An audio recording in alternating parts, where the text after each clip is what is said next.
Bismillahirrahmanirrahim. Assalamualaikum warahmatullahi wabarakatuh. Alhamdulillahi rabbil alamin. Wassalatu wassalamu ala sayyidina Muhammadin wa ala alihi wa sahbihi ajma'in, amma ba'd. Alhamdulillah, ananda sekalian, pada sesi kali ini kita akan melanjutkan materi kita pada bab 5, yakni dahsyatnya persatuan dalam ibadah haji dan umroh. Mari kita mengawali materi kita dengan bersama-sama membaca doa. Bismillahirrahmanirrahim. Rabbi zidna ilman warzuqna fahman.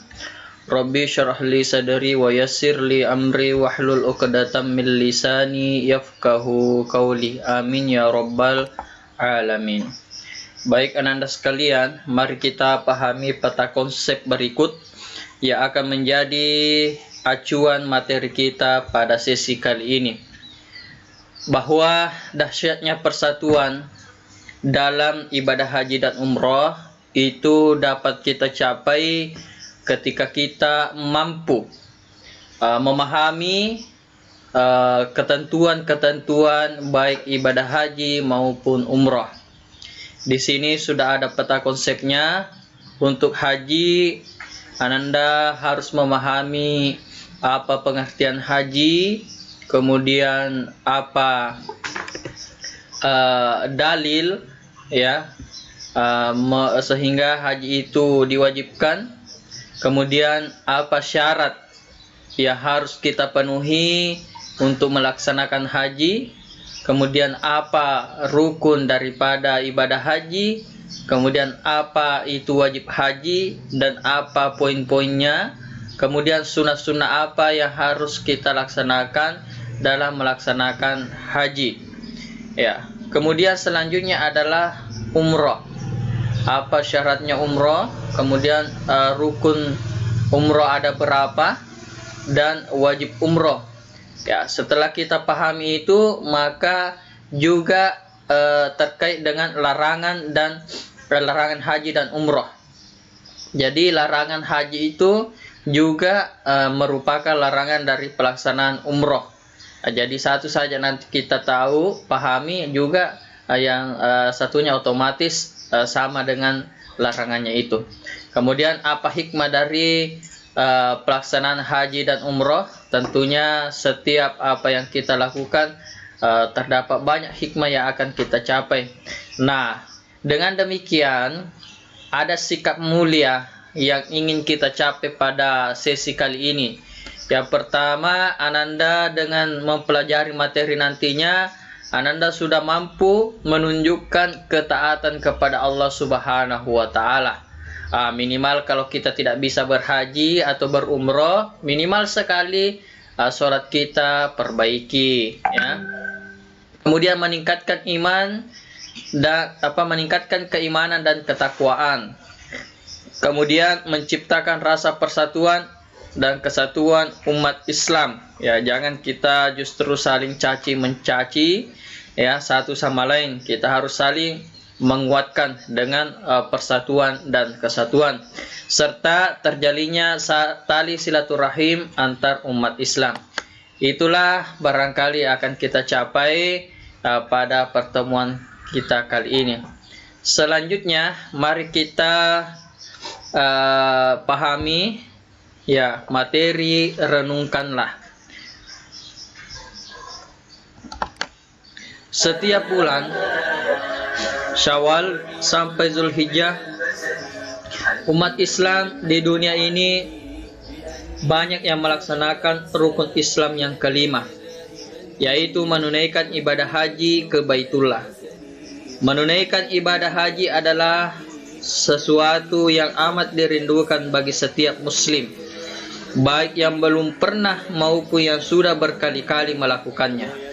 Mereka berniat dengan sengaja mengunjungi Ka'bah untuk mengerjakan ibadah yang meliputi wukuf, tawaf, sa'i, tahallul, dan ibadah-ibadah lainnya dengan mengharap ridha dari Allah Subhanahu wa Ta'ala. Menunaikan ibadah haji harus dilaksanakan dengan ikhlas.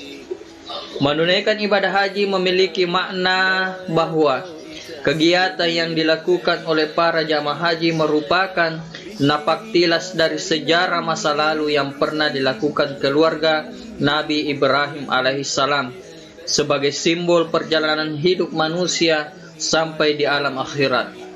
Semua ritual yang dilakukan membutuhkan kearifan bagi jamaah haji untuk mendalami hikmah di balik ibadah yang dilakukannya. Tujuannya agar ada perubahan tingkah laku setelah kembali ke daerah asal masing-masing dengan harapan mendapat predikat haji mabrur. Kita ketahui bahwa ibadah haji merupakan salah satu ibadah yang diwajibkan bagi umat Islam yang mampu. Allah Subhanahu wa taala menjadikan ibadah haji sebagai salah satu dari rukun Islam. Rasulullah sallallahu alaihi wasallam menjelaskan kepada umatnya bagaimana tata cara melaksanakan ibadah haji. Pada bab ini kita akan mempelajari tata cara pelaksanaan ibadah haji dan umrah, ketentuan haji dan umrah, serta bagaimana cara mempraktikannya dalam bentuk kegiatan manasik di sekolah. Namun kegiatan manasik ini belum mampu kita laksanakan dikarenakan kita masih berada pada kondisi COVID-19 yang masih merajalela. Anak-anak sekalian, sering kita dengar hadis bahwa Rasulullah sallallahu alaihi wasallam bersabda, "Al-hajjul mabrur laisa lahu jazaa'u illal jannah." Ya, haji yang mabrur, haji yang diterima oleh Allah Subhanahu wa taala, tidak ada balasan kecuali surga Allah Subhanahu wa taala. Masya Allah, siapakah orang yang tidak mengidam-idamkan pahala yang sangat besar ini? Tentunya kita semua menginginkannya. Maka darinya itu, belajarlah mulai sejak dini. Ya, belajarlah mulai sejak dini agar nanti pada saat waktunya tiba kita melaksanakan ibadah haji, insyaallah kita melaksanakan dengan penuh kekhusyuan, dengan ilmu yang memadai, sehingga insyaallah kita akan mendapatkan titel yakni haji mabrur. Nah, ini adalah gambaran umum ya pelaksanaan ibadah haji yang dilaksanakan tahun 2020 ini. Ya, ini dibanding dengan tahun-tahun sebelumnya ini sudah sangat sedikit ya dibanding dengan tahun sebelumnya, karena dibatasi. Salah satu penyebabnya adalah karena mewabahnya virus corona COVID-19 itu sendiri.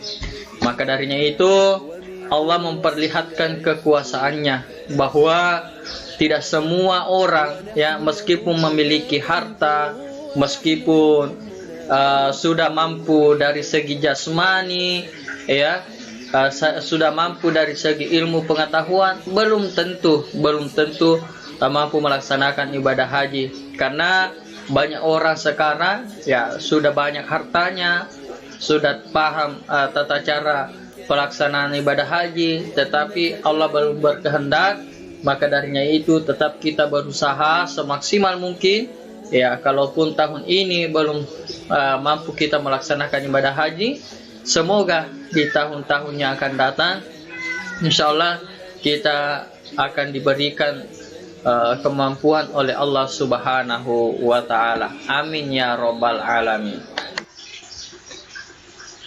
Kita lanjut anak-anak sekalian. Ibadah haji. Ya, kita pahami dulu apa itu ibadah haji. Ya, mulai dari pengertian haji. Haji berasal dari bahasa Arab, yaitu hajjah. Artinya menyengaja sesuatu. Nah, secara istilah, haji adalah sengaja mengunjungi Ka'bah untuk melaksanakan beberapa amal ibadah dengan syarat-syarat yang telah ditentukan. Jadi ibadah haji adalah rukun Islam ya yang kelima ya. Rukun Islam yang kelima. Mekah adalah tempat kelahiran Nabi Muhammad sallallahu alaihi wasallam, di kota Mekah terdapat Ka'bah yang dijadikan kiblat bagi kaum muslimin seluruh dunia ketika melakukan sholat.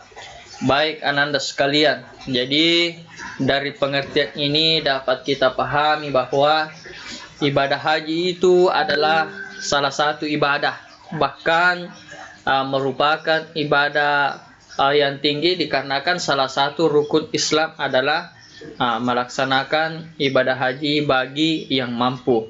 Maka darinya itu, ananda sekalian, ketika kita nantinya memiliki kemampuan, maka berdosalah kita ketika tidak melaksanakan ibadah haji itu sendiri.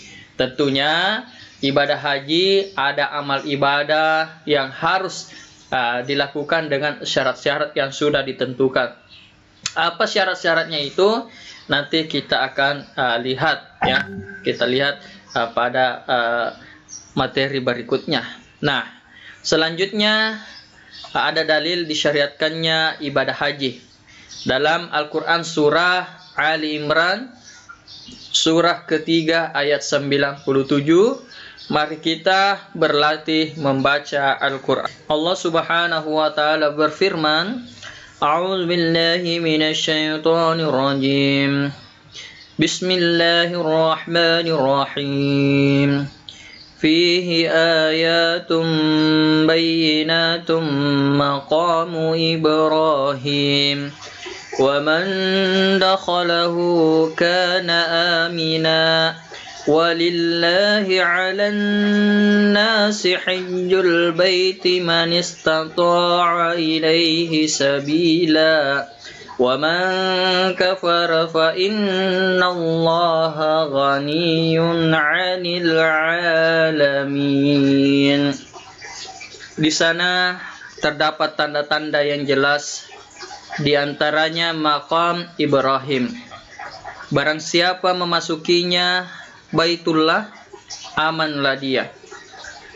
Dan di antara kewajiban manusia terhadap Allah adalah melaksanakan ibadah haji ke Baitullah, yaitu bagi orang-orang yang mampu mengadakan perjalanan ke sana. Barang siapa mengingkari kewajiban haji, maka ketahuilah bahwa Allah Maha Kaya, tidak memerlukan sesuatu dari seluruh alam. Ya, berdasarkan ayat tersebut sudah jelas bahwa perintah melaksanakan haji adalah wajib bagi yang mampu dan sekali dalam seumur hidup. Maksud dari mampu adalah secara material, yaitu cukup untuk biaya dirinya sendiri maupun untuk keluarga yang ditinggal, dan mampu secara fisik atau sehat selama melaksanakan ibadah haji. Di samping dua hal tadi, juga tersedianya transportasi yang aman menuju ke Mekah. Umat Islam yang sudah mampu tetapi tidak melaksanakan haji akan mendapat dosa karena sudah meninggalkan kewajibannya. Di samping itu, melaksanakan ibadah haji, umat Islam juga melaksanakan ibadah umroh.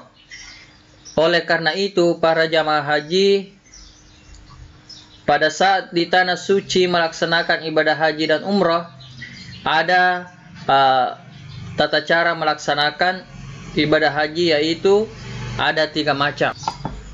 Ya. Yang pertama adalah dengan cara ifrad, yaitu mengerjakan haji terlebih dahulu, setelah itu baru mengerjakan umroh. Namanya ifrad. Jadi haji dulu baru umroh. Kemudian ada melaksanakan ibadah haji dengan cara tamattu.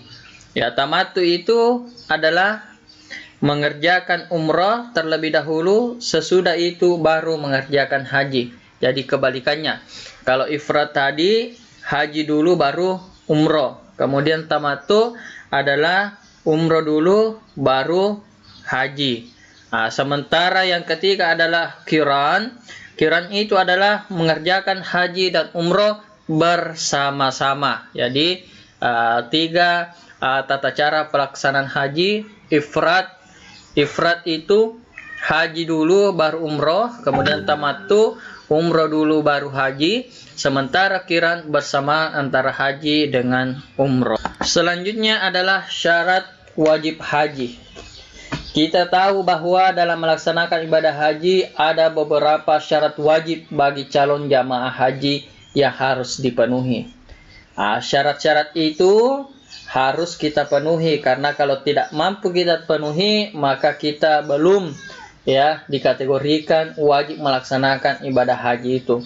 Yang pertama adalah syarat wajib haji ada 5. Pertama adalah Islam. Haji merupakan kewajiban orang yang beragama Islam. Jika ada orang yang bukan muslim pernah melaksanakan haji kemudian ia masuk Islam, ia masih tetap mempunyai kewajiban melaksanakan ibadah haji. Kenapa? Karena pada saat melaksanakan haji dia belum beragama Islam. Jadi yang wajib melaksanakan ibadah haji adalah orang Islam. Yang kedua adalah baligh. Anak kecil belum memiliki kewajiban untuk melaksanakan ibadah haji. Apabila ada anak kecil menunaikan ibadah haji, hajinya tetap sah. Namun hal ini tidak menggugurkan kewajiban. Artinya, kelak kalau sudah dewasa, dia masih tetap mempunyai kewajiban untuk menunaikan ibadah haji. Kenapa? Karena dia belum baligh. Kemudian, ketiga adalah berakal sehat. Orang yang akalnya tidak waras atau gila tidak wajib melaksanakan haji. Orang semacam ini tidak mempunyai kelayakan untuk mengerjakan ibadah. Apabila orang gila menunaikan ibadah haji, hajinya tidaklah sah. Kenapa? Karena tidak memenuhi syarat wajib haji. Yang keempat adalah merdeka. Melaksanakan haji bagi hamba sahaya adalah tidak wajib. Ibadah haji adalah ibadah yang lama temponya, memerlukan perjalanan jauh, dan diisyaratkan kemampuan dalam bekal dan perjalanan. Hal ini mengakibatkan terabaikannya hak-hak majikan yang berkaitan dengan hamba sahaya. Tapi terkait hamba sahaya ini, untuk zaman sekarang ini boleh jadi sudah hampir tidak ada lagi. Maka untuk syarat ini saya kira semuanya sudah mampu. Kemudian yang terakhir adalah mampu. Apa itu mampu? Ada kesanggupan fisik, dari segi anggota badannya, tubuhnya, kesehatannya, mentalnya, sudah mampu. Yang kedua adalah mampu dari segi materi. Materi ini tadi sudah dijelaskan pada awal tadi, bahwa dia memiliki kecukupan untuk memberikan kebutuhan baik kepada dirinya dan selama perjalanan, juga kepada orang yang ditinggalkan atau keluarganya di rumah.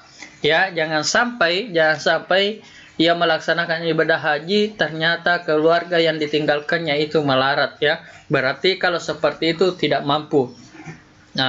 Sementara menjadi syarat wajib haji adalah salah satunya mampu dari segi materi dan keamanan dalam melaksanakan ibadah haji. Tentunya keamanan sangat dibutuhkan karena ini terkait dengan keamanan kita dalam melaksanakan ibadah haji itu sendiri. Oke, kita lanjut terkait dengan rukun haji. Ingat, rukun haji ada 6. Rukun haji ada 6. Yang pertama adalah ihram disertai dengan niat. Berniat mengerjakan ibadah haji. Niat dilakukan dengan ikhlas di dalam hati. Jika diucapkan, bunyi niatnya sebagai berikut. Dengarkan. Labbaik Allahumma hajjan. Kupenuhi panggilanmu untuk berhaji. Itulah ihram disertai dengan niat. Ihram sendiri adalah menggunakan pakaian putih, pakaian putih tanpa berjahit. Nanti saya akan perlihatkan seperti apa itu pakaian ihram. Yang kedua adalah wukuf. Hadir di padang Arafah pada waktu yang telah ditentukan. Kapan itu? Yaitu mulai tergelincirnya matahari pada waktu zuhur tanggal 9 Zulhijjah sampai terbenamnya matahari tanggal 9 Zulhijjah. Ingat tanggal 9 Zulhijjah ini biasanya kita yang tidak melaksanakan ibadah haji itu kita melaksanakan puasa Arafah, ya. Karena pada saat itu jamaah haji telah berkumpul di padang Arafah. Besoknya merupakan puncak haji pada tanggal 10 Zulhijjah. Sementara kita yang tidak menunaikan ibadah haji itu kita melaksanakan sholat Idul Adha atau sholat Idul Kurban di kampung halaman masing-masing. Yaitu rukun haji yang kedua. Jadi saya ulangi, rukun yang pertama adalah ihram disertai niat, yang kedua adalah wukuf. Kemudian yang ketiga, rukun ibadah haji yang ketiga adalah tawaf. Tawaf adalah mengelilingi Ka'bah sebanyak 7 kali, dimulai dari sudut Hajar Aswad, ya. Bisa Anda cari-cari di mana posisi dan bagaimana gambarnya, itu Hajar Aswad, bisa dilihat di internet, dan berakhir di sudut Hajar Aswad pula. Dan Ka'bah berada di sebelah kiri orang yang bertawaf. Arah putaran tawaf berlawanan dengan arah jarum jam. Ya, jadi kalau jarum jam itu berputar dari kiri ke kanan, kalau orang melaksanakan tawaf dari kanan ke kiri, berputar ke kiri, berlawanan dengan arah jarum jam. Kemudian selanjutnya rukun haji yang keempat, yaitu sa'i. Sa'i adalah berjalan dan berlari-lari kecil dari Bukit Safa ke Bukit Marwah. Adapun caranya adalah dimulai dari Bukit Safa. Jadi kita mulai dari Bukit Safa dan disudahi atau diakhiri di Bukit Marwah. Dilaksanakan sebanyak 7 kali dan dilaksanakan sesudah tawaf. Jadi setelah tawaf baru dilaksanakan sa'i. Kemudian selanjutnya adalah rukun haji yang kelima, yaitu tahallul. Tahallul adalah menghalalkan perkara yang semula diharamkan, ditandai dengan mencukur sekurang-kurangnya 3 helai rambut. Jadi pada saat tahallul ini adalah menghalalkan. Jadi selama ibadah haji, selama kita ihram, berpakaian ihram, ada larangan-larangan yang tidak boleh dilakukan oleh orang yang melaksanakan ibadah haji, meskipun hal tersebut ya adalah halal kita atau boleh kita lakukan. Tetapi dalam pelaksanaan ibadah haji ada larangan-larangan tertentu yang tidak boleh kita laksanakan. Apa larangan-larangan itu juga nanti akan kita bahas selanjutnya. Kemudian yang terakhir adalah tertib. Tertib maksudnya adalah mendahulukan yang dahulu di antara rukun-rukun itu, ya. Jadi kita sudah bahas tadi, ada ihram, ada wukuf, ada tawaf, ada sa'i dan tahallul. Jangan dibolak-balik. Kalau dibolak-balik, misalnya tahallul dulu baru ihram, berarti tidaklah tertib, berarti tidak tertib kita dalam melaksanakan ibadah haji. Oke, kita lanjut. Setelah rukun haji, ada wajib haji. Ya, wajib haji ini ada 7. Selain mengerjakan rukun haji, kita harus mengerjakan wajib haji. Apa itu wajib haji? Wajib haji adalah serangkaian kegiatan yang harus dikerjakan. Apabila salah satu tidak dikerjakan, hajinya tetap sah dan diganti dengan membayar dam atau menyembelih hewan. Jadi ananda sekalian, salah satu bedanya rukun haji dengan wajib haji, kalau rukun haji salah satu dari 6 itu tidak dilaksanakan, maka haji kita tidak sah. Sementara wajib haji adalah ketika ada salah satu dari ketujuh ini tidak kita laksanakan, haji kita tetap sah, tetapi kita harus membayar dam. Dam itu adalah denda. Sebanyak apa dendanya dan apa itu denda haji itu, nanti juga kita akan bahas selanjutnya. Oke, kita bahas dulu ini, wajib haji, yaitu ihram dari miqat. Apa yang dimaksud dengan ihram dari miqat, yaitu batasan waktu dan tempat, ya, yang telah ditentukan. Ketentuan masa disebut miqat zamani. Miqat zamani yaitu dari awal bulan Syawal sampai terbit fajar hari raya haji, yaitu tanggal 10 Zulhijjah. Jadi Ananda sekalian, itu adalah miqat zamani. Jadi saya ulangi sekali lagi bahwa dalam haji itu ada waktu tertentu, ya. Kapan mulai miqat? Miqat zamani namanya, persoalan dengan waktu. Kemudian di mana kita mulai miqat, di mana kita mulai dilarang melakukan larangan-larangan haji, itu namanya miqat makani atau tempat. Ya, Allah Subhanahu wa taala berfirman, Al-Hajju Ashhurun Ma'lumat. Ya. Musim haji itu pada bulan-bulan yang telah dimaklumi. Itu tadi ya ketentuannya. Kemudian selanjutnya ada ketentuan tempat atau miqat makani.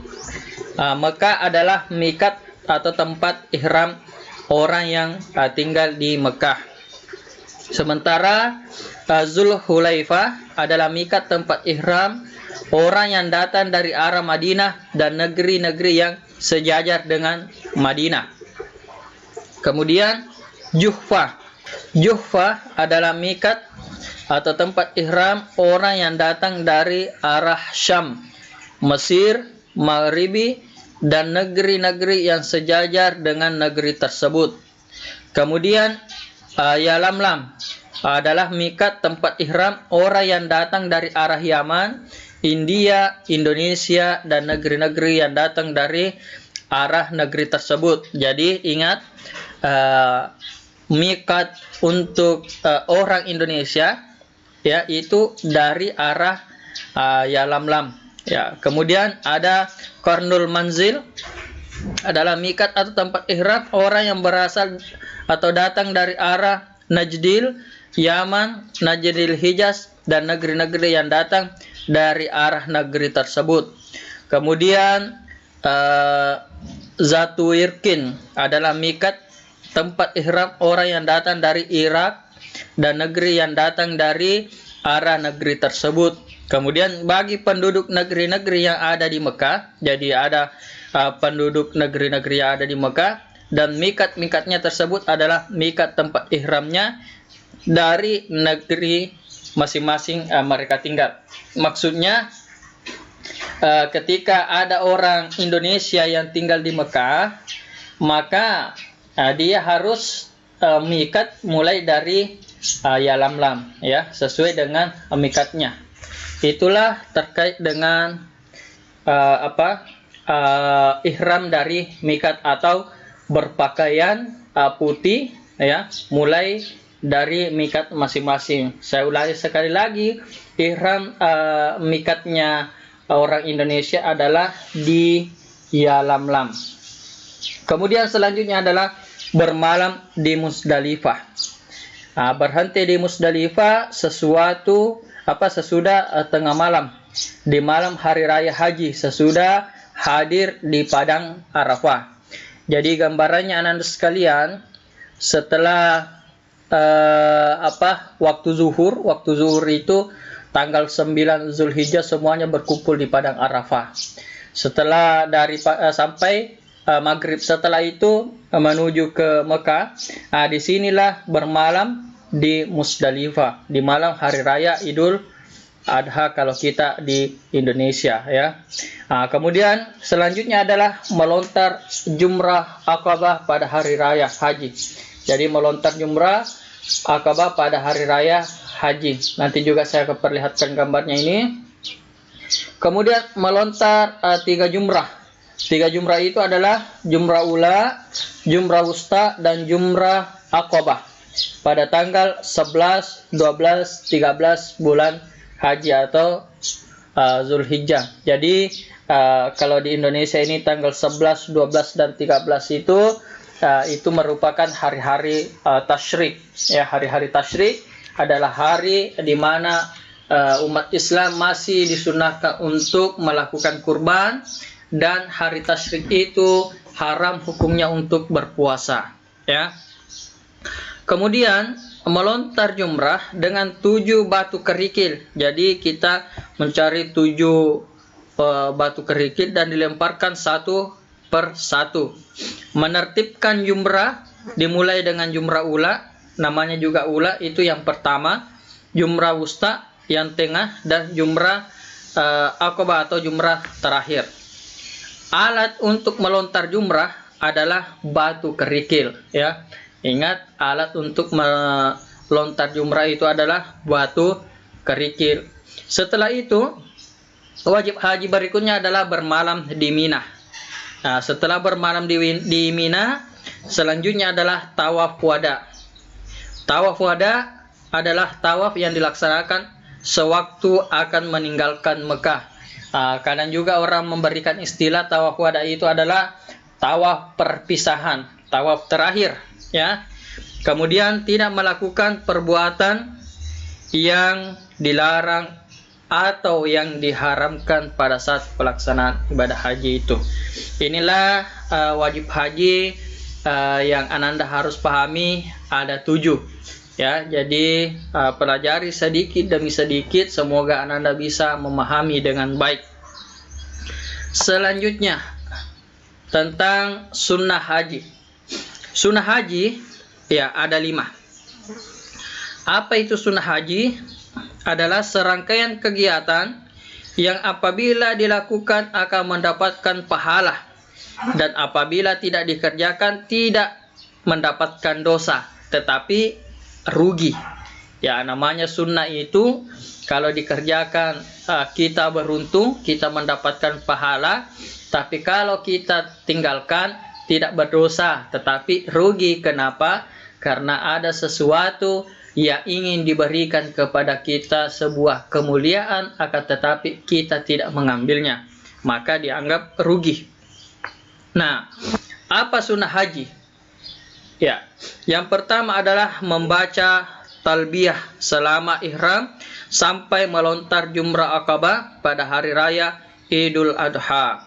Apa itu talbiyah? Ini sudah sering kita dengar, yaitu labbaik Allahumma labbaik, labbaik la syarika laka labbaik, innal hamda wan ni'mata laka wal mulk la syarika lak. Jadi Ananda sekalian, ini talbiyah nanti menjadi salah satu tugas kepada Ananda sekalian untuk dihafal. Ya, dihafal, bukan dibaca ya, tetapi dihafal. Jadi nantinya Ananda mohon dihafal. Setelah itu nanti dikirim, apakah kita bertemu langsung atau bisa juga dengan cara video diri sendiri dengan cara mata dipejamkan. Kemudian dibacalah talbiyahnya, labbaik Allahumma labbaik, labbaik la syarika laka labbaik, innal hamda wan ni'mata laka wal mulk la syarika lak. Artinya, ya Allah, saya tetap tunduk mengikuti perintahmu, tidak ada sekutu bagimu, sesungguhnya segala puji dan nikmat bagimu, dan engkaulah yang menguasai segala sesuatu, tidak ada yang menyekutui kekuasaanmu. Setelah itu, sunnah haji berikutnya adalah berdoa sesudah membaca talbiyah. Perbanyaklah doa. Ya, pasti kita memiliki keinginan-keinginan, ya, baik keinginan besar maupun keinginan kecil, berdoalah pada saat itu. Karena insya Allah doa-doa pada saat itu akan diterima, akan diijabah oleh Allah Subhanahu wa Ta'ala. Kemudian selanjutnya adalah membaca zikir sewaktu tawaf. pada saat melakukan tawaf, yaitu berputar sebanyak 7 kali di Ka'bah, itu kita perbanyak zikir, subhanallah walhamdulillah wala ilaha illallah wallahu akbar la haula wala quwata illa billahil aliyul azim. Pokoknya perbanyak selama melaksanakan tawaf. Setelah itu salat 2 rakaat sesudah tawaf. Selesai tawaf, mengelilingi Ka'bah sebanyak 7 kali, kemudian kita salat 2 rakaat.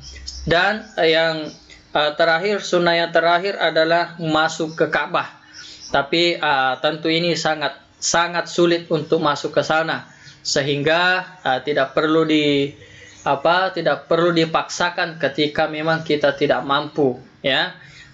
Yang jelas kita sudah memahami bahwa ada 5 sunnah haji.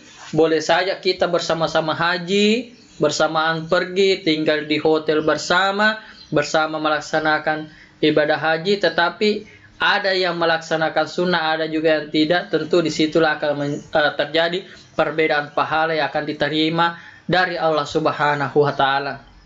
Tetapi yang paling utama di sini adalah keikhlasan. Ya, oke. Lanjut tentang larangan haji. Larangan haji ini terbagi 3, ya. Larangan haji adalah hal-hal yang tidak boleh dilakukan selama jamaah haji sedang ihram. Jadi semenjak masuk kalau misalnya di orang Indonesia sudah masuk di Yalamlam, sudah tidak bisa melakukan ini. Atau sudah masuk yaitu miqat zamani atau waktunya.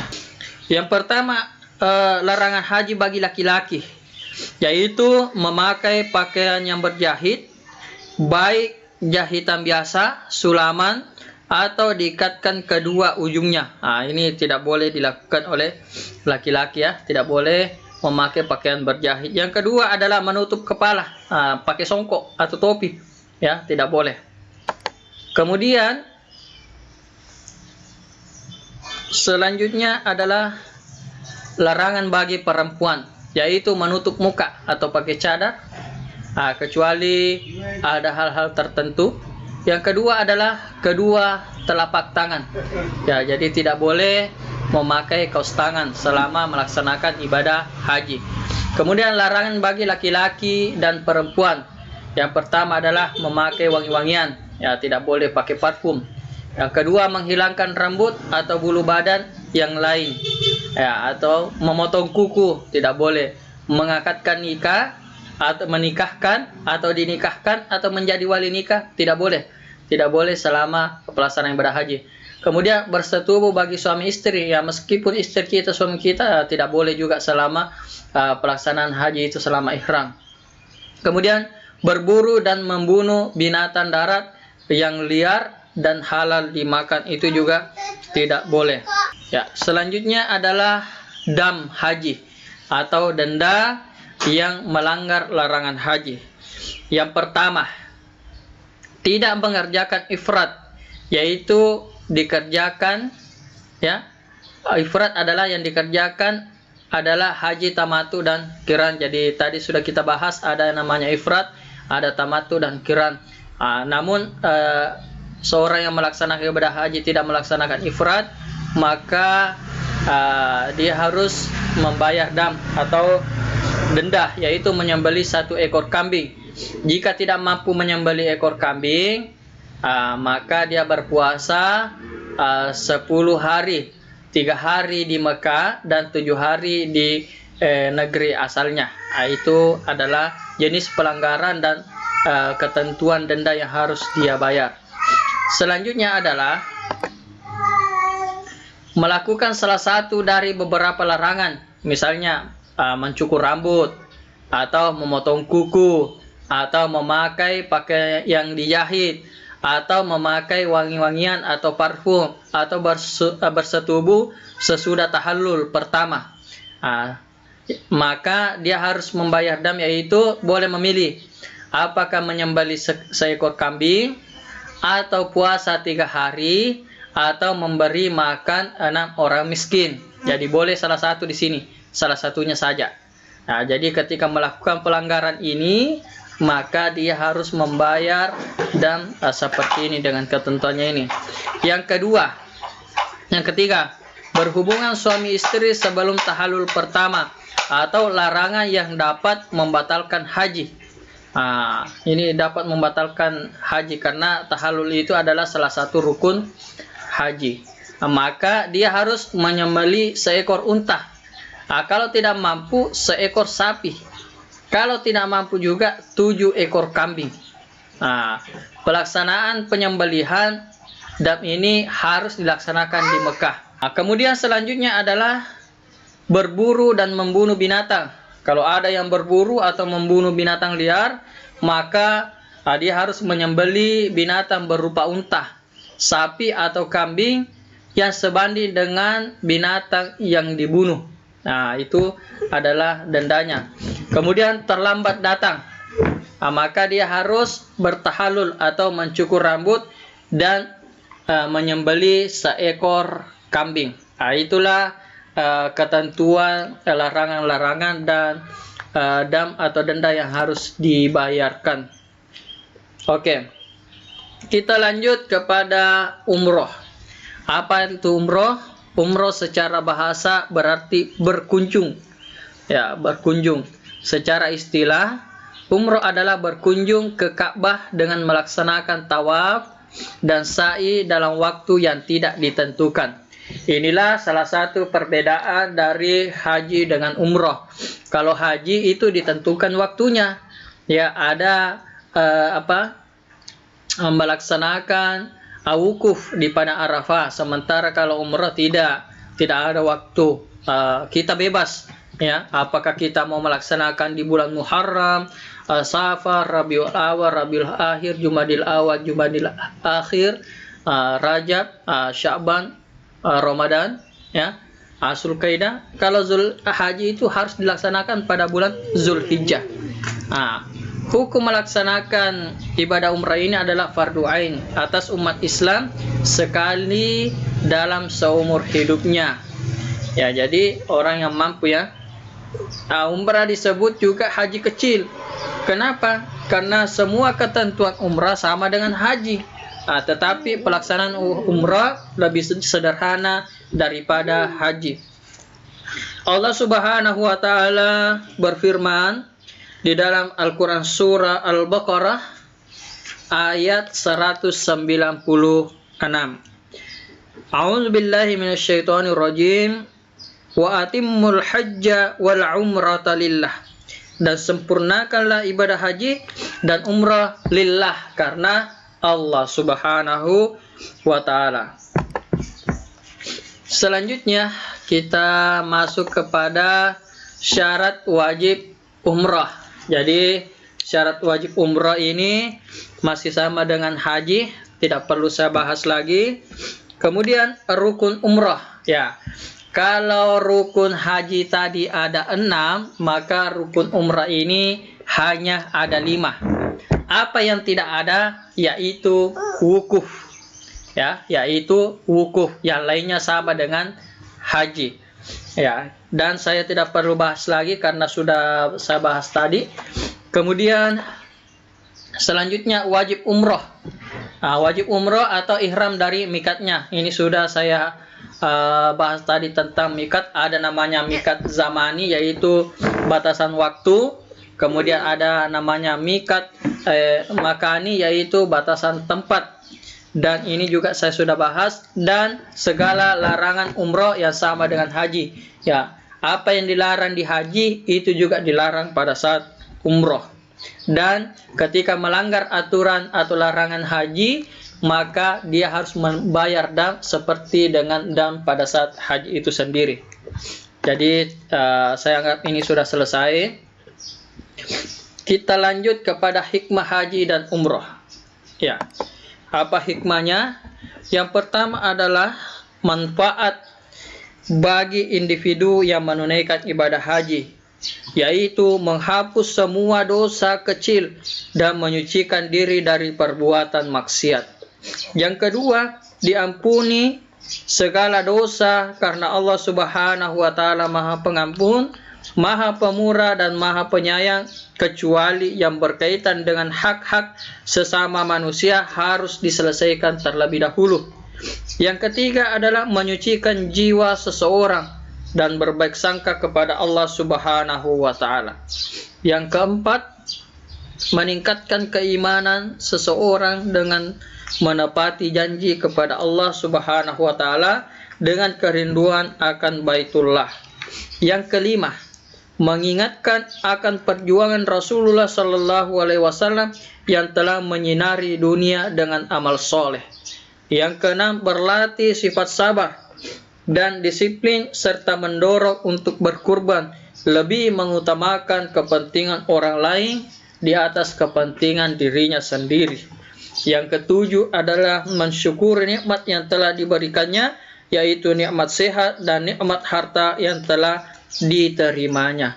Masya Allah, sangat banyak manfaat yang kita akan dapatkan ketika mampu melaksanakan ibadah haji. Yang kedua adalah manfaat bagi umat Islam pada umumnya. Yang pertama adalah menciptakan rasa persatuan dan kesatuan Islam di dunia. Yang kedua, mempererat tali silaturahmi persaudaraan bagi umat Islam di seluruh dunia. Yang ketiga adalah media untuk berdakwah, menyebarkan ajaran Islam ke seluruh dunia seperti yang dilakukan oleh Nabi Muhammad SAW selalu menemui jamaah haji dalam setiap tahunnya. Yang terakhir adalah lebih mengutamakan kepentingan agama daripada kepentingan pribadi. Baik ananda sekalian, mari kita kenali beberapa kegiatan haji. Ya, inilah yang dimaksud dengan pakaian ihram. Ini pakaiannya laki-laki dan ini pakaiannya untuk perempuan. Ini namanya pakaian ihram. Kemudian ini adalah pelaksanaan wukuf. Ini adalah padang Arafah yang dilaksanakan pada tanggal 9 Zulhijjah setelah matahari tergelincir sampai terbenam. Ya, kemudian ini adalah tawaf. Ini tawaf terbaru, menjaga jarak. Jadi tahun ini itu sangat sedikit yang pergi melaksanakan ibadah haji, hanya orang-orang tertentu yang dibolehkan. Ini adalah pelaksanaan tawaf berputar ya dari sini. Ya, sebanyak 7 kali dimulai yang lurus dengan Hajar Aswad. Kemudian ini adalah sa'i, yaitu berlari-lari kecil dari Bukit Safa ke Marwah sebanyak 7 kali. Ya, ini adalah gambaran. Jadi Bukit Safa itu jangan lagi dihayalkan bahwa itu adalah gunung-gunung. Sekarang sudah terjadi perubahan yang sangat luar biasa. Ya. Kemudian kegiatan haji berikutnya, ini namanya tahallul. Tahallul itu adalah dihalalkannya segala sesuatu yang sebelumnya dilarang dalam pelaksanaan ibadah haji mulai pada saat ihram. Kapan itu? Ada tempatnya, yaitu mikat makani, dan ada waktunya, yaitu mikat zamani. Nah, tahallul ini disunahkan untuk mencukur rambut paling sedikit 3 helai, terlalu lampak 3 helai, dan ada juga yang sampai cukur botak. Ya, itu lebih bagus dan dianjurkan. Kemudian adalah mikat. Ini adalah mikat makani ya. Mikat makani adalah tempat-tempat yang ketika sudah masuk di daerah itu, maka kita harus berpakaian ihram dan tidak boleh melanggar ketentuan haji dan umrah yang sudah ditentukan. Kemudian ini melontar jumrah, ya, mengambil 7 kerikil, kemudian melempar jumrah. Ada namanya jumrah ula, jumrah pertama, jumrah wusta, jumrah pertengahan, dan jumrah akabah atau jumrah yang terakhir. Dan ini bermalam di Mina, Masya Allah sangat indah sekali. Ananda sekalian, orang yang bermalam di Mina setelah melaksanakan wukuf di padang Arafah, kemudian dia bermalam di Mina, dan besok harinya adalah merupakan puncak haji pada tanggal 10 Zulhijjah. Oke ananda sekalian, sekian dan terima kasih materi kita pada kesempatan kali ini. Semoga kita mendapat banyak pengetahuan dan pemahaman terkait ibadah haji, dan semoga Allah Subhanahu wa taala memberikan kita semua kesempatan untuk melaksanakan ibadah haji pada saatnya nanti. Tentunya ibadah haji dengan penuh kekhusyuan, dikarenakan kita memahami ilmunya, dikarenakan kita mampu dari segi materi, dikarenakan kita sudah mampu dari segi fisik, sehingga semoga kita menjadi nantinya haji mabrur. Al-hajju mabruru laisa lahu illal jannah. Haji yang diterima oleh Allah Subhanahu wa taala tidak ada balasan darinya kecuali jannah, yaitu surga dari Allah Subhanahu wa taala. Cukup sekian, wabillahi taufik wassalam. Wassalamualaikum warahmatullahi wabarakatuh.